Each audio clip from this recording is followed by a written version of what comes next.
आज आम्ही अजंठा अर्बन बँकेचे खातेदार या ठिकाणी धरणे आंदोलन करत आहोत। त्याचं महत्त्वाचं कारण असं आहे, 28 ऑगस्ट 2023ला ही बँक बंद झाली।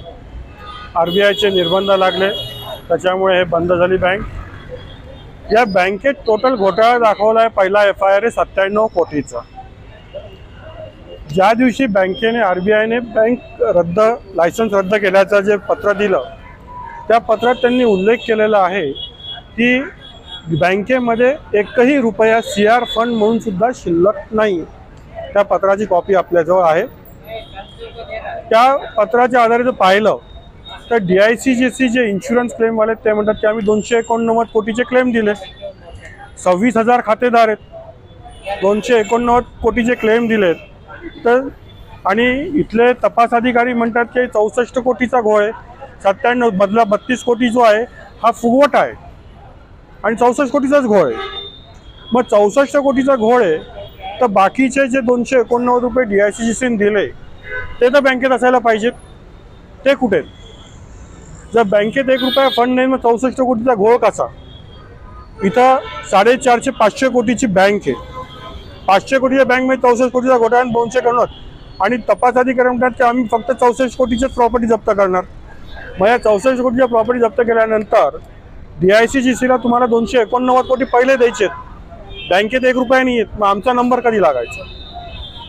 पहिल्या FIR मध्ये लिहिलेलं आहे की कुठल्या एका अज्ञात खातेदाराने 18 कोटी रुपये कॅश भरलेत बँकेत। 18 कोटी एवढी कॅश भरता येते का RBIच्या नियमानुसार? आणि जो कोणी भरतो त्याची चौकशी व्हायला पाहिजे। ती चौकशीसाठी पण यांनी कुठलीही कारवाई केलेली नाही। या चौकशीसाठी आम्ही इन्कम टॅक्सला, GSTला, मुख्यमंत्र्यांना, पंतप्रधान कार्यालय, अर्थमंत्री, सहकार मंत्री सगळ्यांना पत्र दिलेत, पण कोणाचाही अजूनपर्यंत पाठपुरावा नाही।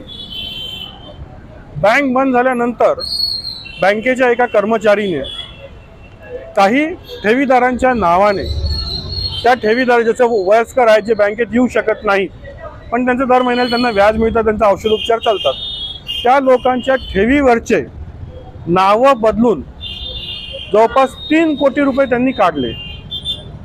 त्या अधिकाऱ्याचं नाव आहे दीपाली कुलकर्णी, उस्मानपुरा शाखा ब्रँच।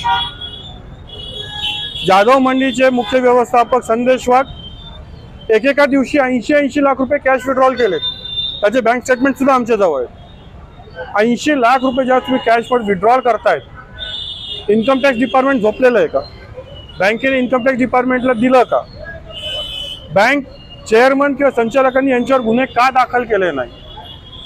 हा सगळ्यात मोठा प्रश्न उभा राहतो। म्हणजे याचा अर्थ असाही आहे की याच्यामध्ये संचालक मंडळ सुद्धा मिळालेलं आहे। तपास अधिकाऱ्यांनी फक्त सुभाष झांबड यांना का अटक केली?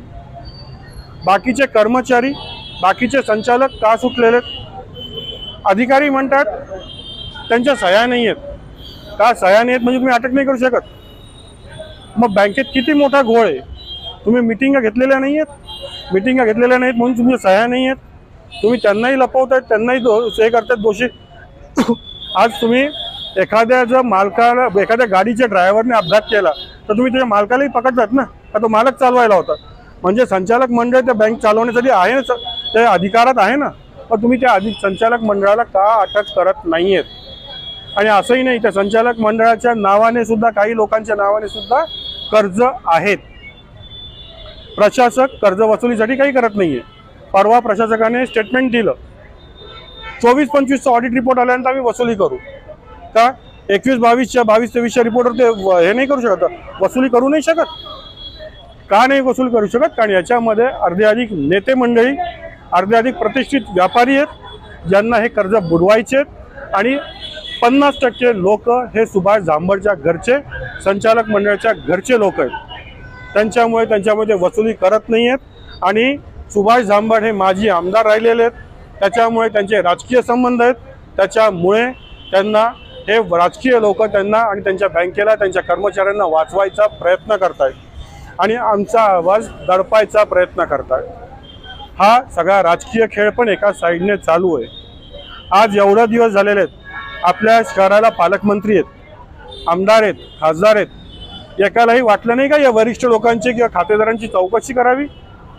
आम्ही त्यांना हेही सजेशन दिलं, तुम्ही आमचे पैसे जे सहकार खात्यात 48,000 कोटी बेवारस पडलेले ते तुम्ही आम्हाला द्या आणि यांच्या प्रॉपर्टी जप्त करा, ते जप्त केलेले आहेत त्याचे लिलाव करा, आलेले पैसे ते तुम्ही सरकारी खात्यात जमा करा, जे आम्ही मोकळे तुम्हीही मोकळे आणि जे घोटाळे ज्यांनी केलेले आहेत तेही त्यांना शिक्षा मिळेल. पण याच्यावरही सरकार बोलायला तयार नाही. दीपाली कुलकर्णी, बँकेचे व्यवस्थापक संदेश वाघ यांचे मोठे राजकीय संबंध आहेत. मुख्यमंत्री कार्यालयातून फोन जात आहेत त्यांच्यावर कारवाई करू नये, हे असं आम्हाला एका खातेदाराने कळवलंय की मुख्यमंत्री कार्यालयातून फोन गेलाय आणि त्यांच्यावर अटक करू नका, सुभाष झांबडवर पण जास्त कारवाई करू नका. काय होणार आहे, तुम्ही लढून काय उपयोग आहे, इथूनच फोन चाललेत का? म्हणजे याचा अर्थ सरळ सरळ आहे की राजकीय प्रेशर आहे, पोलिसांना त्याच्यामुळे काम करता येत नाही. पोलिसांनी फॉरेन्सिक ऑडिटर नेमला होता. हा फॉरेन्सिक ऑडिटरला ऑडिट करायला, पूर्ण बँकेचं ऑडिट करायला सांगितलं आणि नंतर परत काही दिवसांनी पत्र दिलं की फक्त 64 कोटीचा जो घोळ आहे त्याचाच ऑडिट करा. का? बँक 500 कोटीची आहे, तुम्ही 500 कोटीचं का नाही ऑडिट करू शकत? ऑडिट केलं तर अजून मोठे घोटाळे बाहेर येऊ शकतात. म्हणून या संचालक मंडळाने, या कर्मचाऱ्यांनी, यांनी जे काही ठेवीदार आहेत त्या ठेवीदारांच्या ठेवीच्या अगेन्स्ट 56 कोटीचे बनावट FD-OD कर्ज तयार केले. म्हणजे ज्या लोकांचे KYC नाहीत, डुप्लिकेट नावं तयार केलेत, त्या नावाने 56 कोटी रुपये त्यांनी उचललेत आणि नंतर ज्या बँक बंद करायचे त्यांची वसुली दाखवायची म्हणून याच ठेवीदारांचे पैसे त्यांच्या कर्जात टाकून दिले आणि ते कर्ज नील दाखवले. ज्यावेळेस DICGचे क्लेम येईना विचारलं DICGला, त्यावेळेस त्यांनी सांगितलं की तुमचे पैसे तुम्ही लोन घेतलं होतं त्यात टाकलेत. मग त्याच्यावर आम्ही पोलीस केस केली तर पोलीसवाले त्याच्यावर कंप्लेंट घ्यायला तयार नाहीत. नाही, एक केस झालेली, एक FIR झालेला आहे, परत काय FIR करायची? का वाचवत आहेत त्यांना? आदर्श मध्ये जो घोटाळा झाला त्या घोटाळ्यामध्ये प्रत्येक जो ग्राहक आहे तो प्रत्येक तक्रारदार पोलीस स्टेशनला त्यांनी N7च्या तिथे एक काउंटर ठेवलं होतं. अशा पद्धतीचं तुमचं काही झालं का? आम्हाला तर काउंटर दिलंच नाही. आम्हाला पोलीस प्रशासनाने सपोर्ट केलेला नाही. फक्त येतात, गोड बोलतात, दिशाभूल करतात आणि निघून जातात. जसं तुम्हाला सांगितलं की कोटी घोटाळा 500 कोटीचा, FIR 64 कोटीचा. आमचे सगळे खातेदार संभाजी पवार साहेबांच्या कार्यालयात गेले. हे आमचं रिपोर्ट घ्या, आमचे कंप्लेंट घ्या, रिसिव्ह करा. त्यामुळे आम्ही FIR नाही करणार, तुमचे कंप्लेंट घेऊ, FIR करणार नाही. कारण आम्ही एक FIR केलेलं आहे, त्याच FIRच्या अगेन्स्ट चालेल. का नाही घेते? आमच्या जर FIR घेतल्या तर आमचे कोणाचे किती पैसे बाकी आहेत हे कळेल आणि किती पैसे येणं बाकी आहे हे कळेल आणि त्याच्यामुळे कितीचा घोटाळा आहे तेही कळेल. पवार साहेब व्यतिरिक्त आपले प्रवीण पवार साहेबांशी आम्ही CP साहेबांशी सुरुवातीला बोललो होतो ज्यावेळेस ते ट्रान्सफर होऊन आले होते. आम्ही त्यांची वेळ घेतली होती, त्यांनी आम्हाला वेळ दिली. त्यांनी आम्हाला फक्त सांगितलं की आम्ही याची चौकशीत पुढे करायला लावू. त्याच्यानंतर त्यांना दुसऱ्यांदा भेटलो की यांना अटक करा, तर त्यांनी सांगितलं की ते फरार आहेत, आम्ही शोधतोय, शोध झाले की अटक करू, त्याच्याशिवाय आम्हाला पुढचं कुठलंही आश्वासन नाही. पुढचं पाऊल काय राहणार आहे? आता जर हे आमचं पहिलं पाऊल आहे, याच्यामध्ये आम्ही काय घोटाळे केलेले आहेत काय नाही हे दाखवतोय. आजपर्यंत आम्ही मुख्यमंत्री कार्यालय सगळ्यांना पत्रव्यवहार केलेले आहेत. जर महिन्याभराच्या आत जर आम्हाला याच्यावर काही यांनी कारवाई केली नाही, तपास अधिकारी प्रशासक बदलून वसुलीसाठी काही कारवाई केली नाही, तपास अधिकारी किंवा फॉरेन्सिक ऑडिट नेमून परत कारवाईचं म्हणजे परत ऑडिट चालू नाही केलं तर पुढच्या महिन्यापासून आम्ही उपोषणाला याच जागेवर बसू. माझं नाव मंगेश कपोते. त्याच्यामध्ये जो MPID कायदा मान्य कोर्टाने आदेश दिला होता, MPID यांच्या मालमत्ता जप्त करा. आजपर्यंत कोणीही यांच्या मालमत्ता जप्त केलेल्या नाहीत. त्यांनी फक्त यांच्या कागदावर घेतल्यात की आम्ही एवढ्या मालमत्ता जप्त करणार आहोत, पण कधी हे कुठल्याही प्रकारची कारवाई करत नाहीयेत. हे फक्त आरोपींना वाचवायला बसलेत. ते तपास अधिकारी असो, ते कमिशनर असो, ते राजकीय नेते असो किंवा ते प्रशासक असो किंवा प्रशासकाचे अधिकारी असो. आज एवढे वरिष्ठ नागरिक जे व्हीलचेअरवर आलेत, कशासाठी आलेत? त्यांच्या हक्काचा घामाचा पैसा आहे. बँकेचे चेतन गादिया यांनी खोटे FD मला दिल्या, माझ्या खऱ्या FD त्यांनी जप्त केल्या. आणि मला खोटे एफडी फेकून दिले अशा जाळीतनं. हे खोटे एफडी मी CP कडे जाऊन चौकशी करा. ते म्हणजे तुमच्या एवढे तिकडे थांबा, आम्हाला काही गरज नाही. आमचा एफआर झाला. इतक्या भरमिष्ट काम केलं त्यांनी, चेतन गाड्यांनी, मॅनेजरने. आणि संदेश वाघनी सुद्धा असा घोटाळ्यात जबाबदार आहे. तुम्ही अपंग आहात, हां. तुम्हाला चालता पण येते आणि वयोवृद्ध पण आहे. तुम्ही आतापर्यंत किती पैसे बँकेकडे बाकी आहे? 25 लाख बाकी आहे. मी अनुराधा नगरकर. आज 20 वर्ष होऊन गेले आम्ही बँकेत पैसा भरतोय. तर आज आम्हाला म्हणजे मुलीचं लग्न आलंय माझ्या तोंडावर. ते आज 30 वर्षाची होऊन गेली तरी आज त्यांनी एवढा पैसा आमचा खाल्लाय की आम्हाला आज लग्न कसं करावं हा खूप मोठा प्रश्न पडलेला आहे. आणि मिस्टर पण माझे रिक्षा चालवतात, रिक्षाचा धंदा पण नाही आज म्हणावं तसा. तर उदरनिर्वाह पण करायचा प्रश्न आलेला आहे आज. मुलगा 10वीला आहे, त्याचं क्लासेसची फी, शाळेची फी पण कुठून भरायची आज आम्ही आता. आमचे 30 लाख आहेत.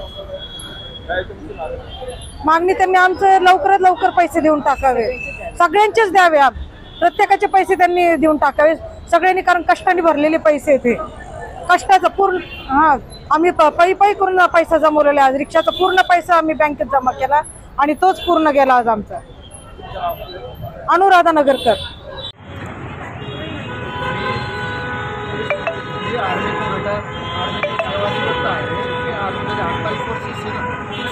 सेवा केली.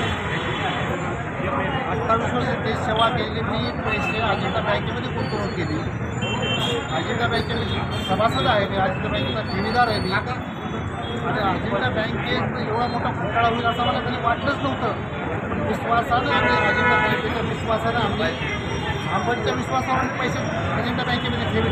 तुमचे पैसे किती अडकलेले आहेत? आम्ही स्वतःचं घर बांधलं नाही, मी भाड्यानं राहतो सध्या. पण माझे पैसे रिटायरमेंट झाल्यानंतरचे सर्वच पैसे मी अजिंठा बँकेमध्ये ठेवल्या. जे घर बांधण्यासाठी मी पैसे ठेवले होते आणि हा घोटाळा होईल असं आम्हाला कधी शक्य वाटलंही नव्हतं. पैसे किती अडकले तुमचे? माझे पैसे बँकेमध्ये माझे आहेत, माझ्या फॅमिलीचे आहेत, माझ्या मुलाचे आहेत, माझ्या सुनाचे आहेत. या बँकेमध्ये जवळपास माझे 50 लाख रुपये माझ्या बँकेमध्ये अडकले. काय तुमची मागणी आहे? आम्हाला पैसे मिळायला पाहिजे. आमचे पैसे कुणीच याची दखल घेत नाही. हे सगळे कर्मचारी, सगळे लागेमागे, यांच्या सगळ्यांचे लागेमागे एकच आहे. जे पोलीस डिपार्टमेंट असो, जे बँकेचे कर्मचारी असो, सगळे ऑडिटवाले असो, हे सगळे लपवाछपी चाललेली आहे याच्यामध्ये. तुमचं नाव? माझं सुभेदार विजय गायकी.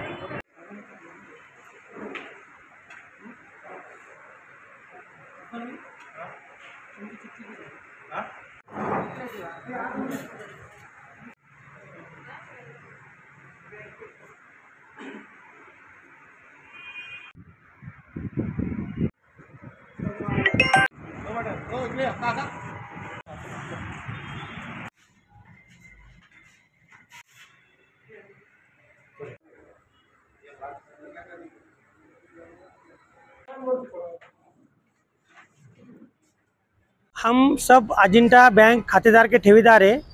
यहाँ पे जितने भी महिलाएं बुजुर्ग उपस्थित है, हम 2 साल से बैंक के तरफ ठेवीदार के नाते हम त्रस्त हो गए हैं। ये सब बूढ़े बुजुर्ग हैं, इन्होंने सब अपनी बुढ़ापे की जो जमा पूंजी वो बैंक में रखा है। और बैंक ने 1999 को बैंक चालू हुई और 2023 में बैंक बंद हो गई है। तो इसके चलते बैंक के अंदर बहुत सारे मैनेजर लोगों ने, दीपाली कुलकर्णी ने, संदेश वाघ, उसके बाद में गादिया, उसके बाद में डांगोड़े और चेयरमैन साहब, इन्होंने सब एक दूसरे के साथ में सब गबन करते हुए सब खातेदारों के पैसे हड़प कर दिए। और ये लोग जो है तो सब मजा मार रहे हैं और यहाँ पे खातेदार सब त्रस्त है। तो इसकी आवाज उठाने के परवाना रद्द झाला.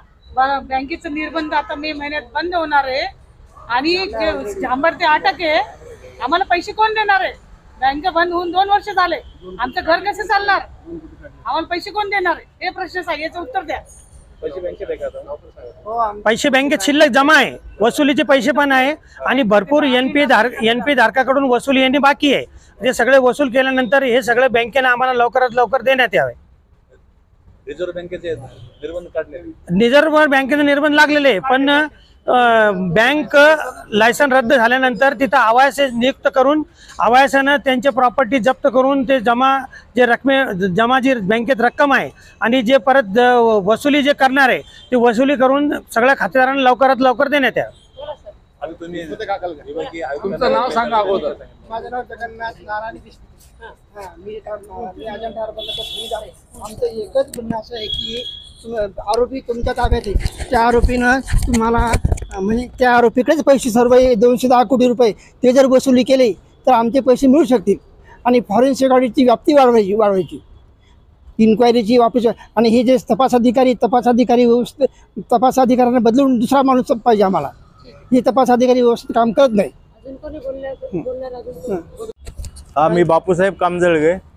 मी रिटायर झाल्यानंतर मी 25 लाख रुपये बँकेत ठेवले आणि सगळे माझे पैसे हडप केले. एफडी ओडी केली आणि एफडीवर ओडी केली. म्हणजे त्यांनी मजूर लोकांच्या नावावर पैसे टाकून स्वतःच्या खात्यात त्यांनी पैसे घेऊन टाकले तिकडे माझी एफडी. आणि दुसऱ्याला त्यांनी नाव टाकून मी दिलं म्हणून माझ्या सह्या डुप्लिकेट मारून किंवा काही केलेलं नाही. डायरेक्ट तोंडी सांगितलं आणि पैसे काढून घेतले. आणि आम्हाला म्हणता येते आम्ही तसं काहीच केलेलं नाही. याचा तपास कोण करणार? यांच्याकडे सध्या माझ्याकडे प्रूफ आहे. याचे प्रूफ आहेत ना सगळे किती? हो, माझ्याकडे आहे, सगळ्या लोकांकडे आहेत. आणखी दुसरे एक माणूस नाही आहे, 50-100 लोक आहेत. हे ओव्हरड्राफ्ट करून घेतला. या बँकेत इतर बँकेसारखा व्यवहार नाही केला. यांनी फार जाणून व्यवहार केला आहे. बँक सुद्धा त्यांनी विकून खाल्ली. त्यांनी खोटे व्यवहार तयार केले. बँकेची जागा विकून टाकली. आमच्या खोट्या अहवालावर मी सुद्धा स्पेशल ऑर्डर होतो. आम्ही बघा, नाव सांगा. नाथाराव परव काकडे. मी बँकेचा ठेवीदार असून माझं वय जवळजवळ 75 वर्ष आणि माझ्या मिसेसचं देखील 70 वर्षे. आमच्या दोघांच्या देखील या बँकेत यांच्या घोटाळ्यामुळे हे सगळे ठेवी फसलेले आहे. आणि आमचं आता हे वाढल्यामुळं आम्हाला असं वाटत नाही की बा आम्ही असेपर्यंत किंवा आमचा म्हणजे जर आम्हाला मृत्यू येण्यापूर्वी जर पैसे मिळाले तर ते आमच्या कामाचे. आमचे सगळे कष्टाचे पैसे सगळे म्हणजे असे पेन्शन वगैरे सगळं त्या याच्यामध्ये होते. परंतु याच्यामध्ये आता बँकेचं लायसन RBIने रद्द केलेलं आहे. त्यामुळे आता आमचं MPID कायद्यानुसार आणि याच्यामध्ये पोलीस प्रशासन, जिल्हाधिकारी आणि न्यायालय याच्यामध्ये काहीच करत नाही. सगळ्या प्रकारच्या हे वेळ काढू धोरण आहे. प्रत्येकाचा दबाव तिन्ही ठिकाणी चालू आहे. कोर्टात केस चालू आहे, सगळ्या ठिकाणी चालू आहे. परंतु संचालक मंडळावर आतापर्यंत कारवाई झाली नाही. संचालक मंडळाचं देखील हे जबाबदार असताना संचालक मंडळ आणि कार्यकारी जे कर्मचारी असतात ते पोलीस यंत्रणा सतर्क नाही. तर मला असं म्हणायचं यावेळेस की बुवा MPID लागून 6 महिने झाले तरी पोलीस प्रशासक याच्यावर कारवाई अजून का करत नाही? MPID मार्फत का कारवाई करत नाही? का दिरंगाई करतात? जिल्हाधिकारी देखील यांच्यावर कुठल्या प्रकारची कारवाई ते सरकारचे त्यांना गाईडलाईन्स दिलेले आहे ठेवीदाराच्या बाबतीत. तरी पण पोलीस प्रशासन आणि न्यायालय आणि यांची एक संयुक्त बैठक घ्यावी असं त्यांनी सांगितलेलं आहे. तरी देखील अशा प्रकारचं कुठलंही काही होत नाही. आणि त्यामुळं हे सगळे ठेवीदार बहुतेक मला असं वाटतं की बुवा यांचं ठेवी मिळणं जरा मुश्किल आहे. एक मिनिट लढाई आणि आंदोलन करते. थांबा. हे बघा, आपल्या इथे एवढे मोठे मंत्री आहे, एवढे निवडून दिलेत, आमदार खासदार, हे कोणी लक्ष देत नाही. शब्द सुद्धा काढायला तयार